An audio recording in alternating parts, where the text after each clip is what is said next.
வணக்கம்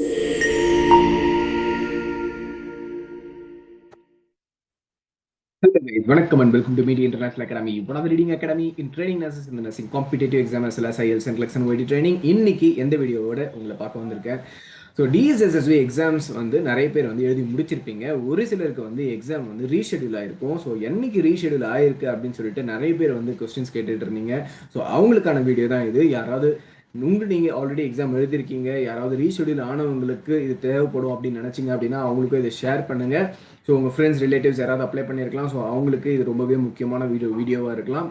so maximum யாருக்கெல்லாம் உங்களுக்கு தெரிஞ்சவங்க இருக்காங்க அவங்களுக்கு ஷேர் பண்ணுங்க. ஸோ தட் இது வந்து போயிட்டு அவங்களை ரீச் ஆகும். அவங்க எக்ஸாம் வந்து அட்டன் பண்ணுறதுக்கு அது ரொம்பவே யூஸ்ஃபுல்லாக இருக்கும். ஸோ இன்னைக்கு நம்ம ரீஷெடியூல் ஆன அந்த ஒரு டிஎஸ்எஸ்பி எக்ஸாம்ஸ் என்னைக்கு ரீஷெடியூல் ஆயிருக்கு அப்படின்னு சொல்லிட்டு கிளியரா பார்க்க போறோம். ஸோ இந்த வீடியோ பிடிச்சிருக்கு அப்படின்னா லைக் பண்ணுங்க, மற்றவங்களுக்கு ஷேர் பண்ணுங்க. சப்ஸ்கிரைப் பண்ணாம சேனலை பார்த்துருக்கீங்கன்னா சப்ஸ்கிரைப் பண்ணிட்டு சேனலை பாருங்க. அப்போ நாங்க போற வீடியோ உங்களை வந்து ரீச் ஆகும். வாங்க வீடியோக்குள்ள போகலாம். ஸோ இந்த ஒரு ரீஷெடியூல் ஆன நோட்டிபிகேஷன் என்னைக்கு வந்து ரிலீஸ் ஆயிருக்கு அப்படின்னா 12/9/2024, அதாவது இந்த மந்த் 12th வந்து அவங்க ரிலீஸ் பண்ணிட்டாங்க. சரியா? ஃபைன். ஸோ நெக்ஸ்ட் என்ன இம்பார்ட்டன்டான பாயிண்ட் அப்படின்னா என்னென்ன எக்ஸாம்ஸ் வந்து ரீஷெடியூல் ஆயிருக்கு.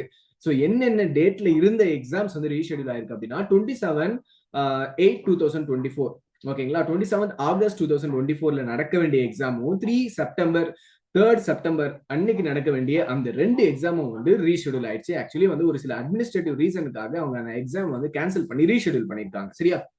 ஸோ என்னைக்கு வந்து ரீஷெடியூல் பண்ணியிருக்காங்க அப்படின்றதான் முக்கியமா இங்க வந்து நம்ம பார்க்க போறோம்.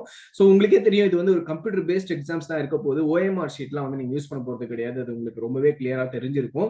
ஸோ என்னைக்கு ரீஷெடியூல் ஆயிருக்கு அப்படின்ற இந்த விஷயத்த பார்த்துக்கலாம். ஆக்சுவலி 3 டேஸ்க்கு வந்து அவங்க ரீஷெடியூல் பண்ணியிருக்காங்க. ஆனா வந்து நர்சிங் ஆஃபீஸர் எக்ஸாம் பாத்தீங்க அப்படின்னா ஒரு 2 நாள் தான் வந்து இருக்க போகுது. ஸோ என்னைக்கு ரீஷெடியூல் ஆயிருக்கு அப்படின்னா 6/10/2024, ஓகேவா? October 6th, October 13th, October 24 அப்படின்னு சொல்லிட்டு 3 டேஸ்க்கு வந்து அவங்க ரீஷெடியூல் பண்ணிருக்காங்க. October 6th எடுத்துக்கிட்டீங்கன்னா சண்டே, October 13th வந்து சண்டே, October 24th வந்து Thursday. சரிங்களா?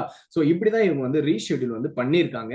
இதுல வந்து நர்சிங்கான எக்ஸாம் என்னன்னைக்கு நடக்க போகுது அப்படின்னா சண்டே, அதாவது 6/10/2024 அன்னைக்கு நர்சிங் ஆஃபீஸர் எக்ஸாம்ஸ் வந்து இருக்க போகுது. அதே மாதிரி 24/10/2024 அன்னைக்கும் எக்ஸாம்ஸ் வந்து நர்சிங் ஆஃபீஸருக்கு இருக்க போகுது. சரியா? மற்றபடி இந்த 13/10/2000 அன்னைக்கு எக்ஸாம்ஸ் வந்து கிடையாது. யாருக்கு கிடையாது? நர்சிங் ஆஃபீஸர் எக்ஸாம்ஸ்க்கு வந்து நர்சிங் ஆஃபீஸருக்கு வந்து இந்த எக்ஸாம்ஸ் வந்து கிடையாது. சரியா?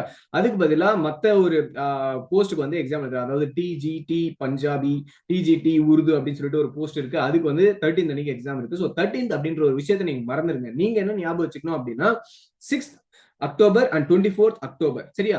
ஃபைன். ஸோ 6th அன்னைக்கு எத்தனை ஷிஃப்ட்ல வந்து எக்ஸாம் இருக்க போகுது பாருங்க. So first, second, third, 6th அன்னைக்கு 3 ஷிஃப்ட்ல வந்து எக்ஸாம் வந்து இருக்க போகுது. ஃபர்ஸ்ட் ஷிஃப்ட் எடுத்துக்கிட்டீங்கன்னா 8:30 to 10:30, செகண்ட் எடுத்துக்கிட்டீங்கன்னா 12:30 to 2:30, தேர்ட் ஷிஃப்ட் எடுத்துக்கிட்டீங்கன்னா 4:30 to 6:30 அப்படின்னு சொல்லிட்டு 3 ஷிஃப்ட்ல வந்து எக்ஸாம் வந்து இருக்க போகுது. சரியா? அடுத்து 24th, அதாவது 24th October Thursday எடுத்துக்கிட்டீங்கன்னா 2 ஷிஃப்ட் தான் இருக்க போகுது. 6th அன்னைக்கு 3 ஷிஃப்ட், ஆனா 24th Octoberக்கு வெறும் 2 ஷிஃப்ட் தான் வச்சிருக்காங்க. 8:30 to 10:30 AM and 12:30 to 2:30 PM அப்படின்னு சொல்லிட்டு 3 ஷிஃப்ட்ல வந்து 2 ஷிஃப்ட்ல வந்து இந்த எக்ஸாம் வந்து கண்டக்ட் ஆக போறாங்க. ஸோ 6th அன்னைக்கு 3 ஷிஃப்ட் அண்ட் 24th அன்னைக்கு 2 ஷிஃப்ட். சரியா? ஸோ 2 நாள் தான் வந்து நர்சிங் ஆஃபீஸர் எக்ஸாம் வந்து நடக்க போகுது. சரிங்களா? ஸோ ஷிஃப்ட்டை பத்தி சொல்லியாச்சு, டேட்டை பத்தி சொல்லியாச்சு. ஸோ அடுத்த முக்கியமான பாயிண்ட் என்ன அப்படின்னா, சார் திருப்பி வந்து அட்மிட் கார்டு டவுன்லோட் பண்ணணுமா அப்படின்ற ஒரு கொஸ்டின்ஸ் வந்து உங்களுக்கு வரும். கண்டிப்பா நீங்க அட்மிட் கார்டு திரும்பவும் டவுன்லோட் பண்ணி தான் ஆகணும். சரியா? ஸோ இங்க கிளியரா கொடுத்துருக்காங்க பாருங்க.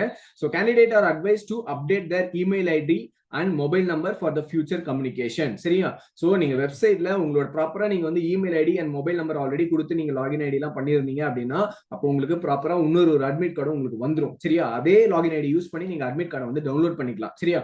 ஃபைன். ஸோ நெக்ஸ்ட் பாத்தீங்க அப்படின்னா டேட் ஆஃப் எக்ஸாமினேஷன், டைமிங் எல்லாமே, எந்த சென்டர், எந்த ஷிஃப்ட் உங்களுக்கு எக்ஸாம் நடக்க போகுது, என்ன டேட் எல்லாமே பாத்தீங்கன்னா இ அட்மிட் கார்டில் தான் நாங்கள் வந்து மென்ஷன் பண்ணியிருப்போம். ஸோ நீங்க இ அட்மிட் கார்டு வந்து நீங்க டவுன்லோட் பண்ணி தான் ஆகணும் அப்படின்னு சொல்லிட்டு மென்ஷன் பண்ணியிருக்காங்க.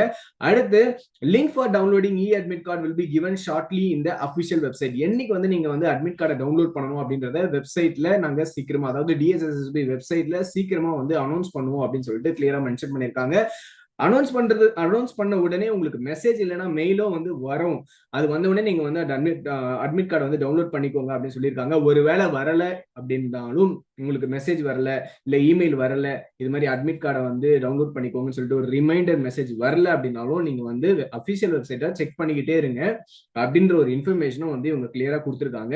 ஸோ நீங்க உங்களோட message and email ID check பண்ணிக்கிட்டே இருங்க. ஒருவேளை ரிமைண்டர் மெசேஜ் வரல அப்படின்னா நீங்க அபிஷியல் வெப்சைட்டை வந்து செக் பண்ணிக்கிட்டே இருங்க. ஸோ ஒன்ஸ் அதுல அட்மிட் கார்டு வந்தோடனே நாங்களும் உங்களுக்கு இன்டிமேட் பண்றோம். உங்களுக்கு தெரிஞ்சாலும் நீங்க கமெண்ட்ஸ்ல வந்து கமெண்ட் பண்ணுங்க. சரியா? ஃபைன். ஸோ இதுதாங்க. ஸோ நீங்க செய்ய வேண்டியது உங்களோட ப்ரிப்பரேஷனை திருப்பி வந்து அப்படியே கண்டினியூஸா ஸ்டார்ட் பண்ணுங்க. ஏன்னா 6-10 அப்படின்றது ரொம்பவே நியர்பைல இருக்கு. சரியா? அதே மாதிரி 24-10 ஹார்ட்லி 1 to 1.5 monthsக்குள்ளே தான் இருக்கு. ஸோ அதனால ஆஸ் ஏர்லி as பாசிபிள் உங்களோட ப்ரிப்பரேஷனை திருப்பி ஸ்டார்ட் பண்ணுங்க. ப்ரிப்பரேஷனே இருக்கீங்க அப்படின்னா it is well and good. So all the best for your upcoming exam. இது ரிலேட்டடா வேற ஏதாவது உங்களுக்கு டவுட் இருக்கு அப்படின்னா கமெண்ட் செக்ஷன்ல கமெண்ட் பண்ணுங்க. அதுக்கு நாங்க கிளாரிபிகேஷன் கொடுப்போம். அண்ட் மீட் இன்டர்நேஷனல் அகாடமில இப்போ நார்செட் ஸ்டேஜ் 1 முடிஞ்சிருச்சு, ஜிக்மர் எக்ஸாம் முடிஞ்சிருச்சு, ஸ்டேஜ் 2க்கான எக்ஸாம் வந்து வரப்போகுது. ஸோ கண்டினியூஸா வந்து கிளாஸஸ் நடந்துட்டு இருக்கு. அண்ட் ஆர்ஆர்பிக்கான கிளாஸஸும் வந்து நடந்துட்டு இருக்கு. ஸோ ஜாயின் பண்ணணும்னு விருப்பம் இருக்கவங்க நீங்க தாராளமா வந்து as early as possible join பண்ணுங்க. அதே மாதிரி மேஜிக் பில் செஷன் எவ்ரிடே வந்து யூடியூப்ல வந்து ரன் ஆயிட்டு இருக்கு மேஜிக் பில் செஷன். ஸோ அந்த மேஜிக் பில் செஷனை வந்து நீங்க சப்ஸ்கிரைப் பண்ணி அந்த வீடியோஸை வந்து பார்த்துக்கலாம். So that's it. So anyhow, all the best.